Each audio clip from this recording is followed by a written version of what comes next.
Hello, good day everyone. This is Princess May Eduardo, and for this video, I will be discussing the principles behind moral frameworks. But before anything else, let's talk first what is moral. So in our previous years, we have known already about what is moral, right? So morals are a set of rules or ideas about what is right and wrong. So they're like um, a guide that helps us make decisions and treat others fairly. Morals tell us about how we should behave and help us understand what's good or bad in different situations. So please take note that morals and ethics are closely related concepts that often intersect and influence each other. While morals are more individual and personal, ethics tend to be broader and societal. However, both ethics and morals involve determining right and wrong and play a pivotal role in guiding behavior and decision making.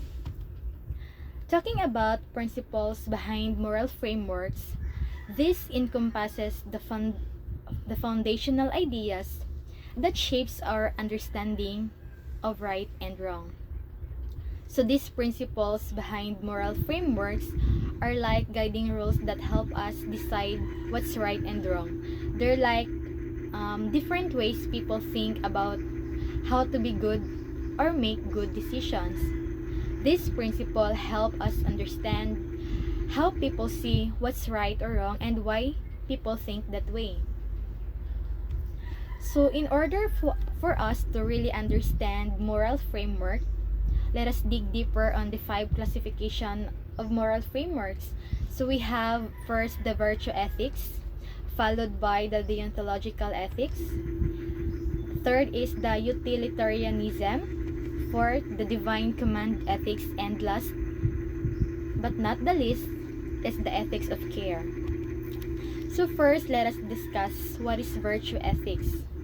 So it is a moral philosophy that emphasizes individuals' character traits instead of their actions. It is not concerned of how we act, but is more concerned of how we are as people. Say for instance, a person with moral excellence in character. So virtue ethics is about being a good person. It's like having a list of superhero qualities like honesty, kindness, bravery, and fairness that we try to have in our character. So instead of focusing on specific actions, it is more about being the best, the kindest, and the most awesome version of ourselves in everything we do. So next, let's discuss the deontological ethics. So it is concerned with what people do and not with the consequences of their actions. Say for instance, telling the truth no matter what, even it may lead to unfavorable outcomes. So, to simply put, in deontological ethics, you are doing good things because that is the right thing to do, and you avoid doing wrong things or actions because they are wrong. So now let us proceed to utilitarianism. So this principle states that a person's act is morally right if and only it produces the best possible and good results. So it is a theory of morality that advocates actions that foster happiness or pleasure and oppose actions that cause unhappiness or harm. Like for instance, if you are choosing ice cream for yourself, in utilitarian view, you should choose the flavor that will give you the most pleasure.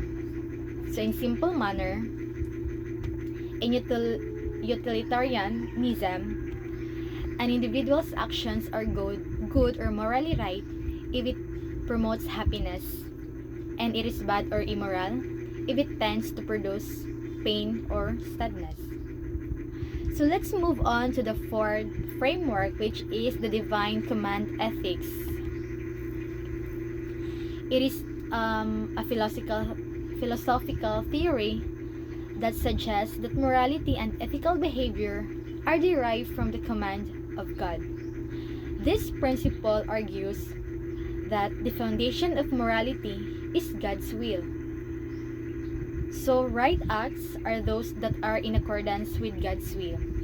Like, for instance, God commands something because it is good and right. Let's move on to the last one, the ethics of care. So it emphasizes the importance of personal relationships. This theory states that to live an ethical life is to care about those with whom we are in a close relationship. Like, for example, caring for yourself, for your family, and friends. So the ethics of care is often associated with feminine ethics due to its historical association with qualities traditionally attributed to women and caregiving roles within society. This ethical perspective emphasizes values like empathy, compassion, nurturing, and attentiveness to relationships, which have been culturally stereotyped as feminine traits.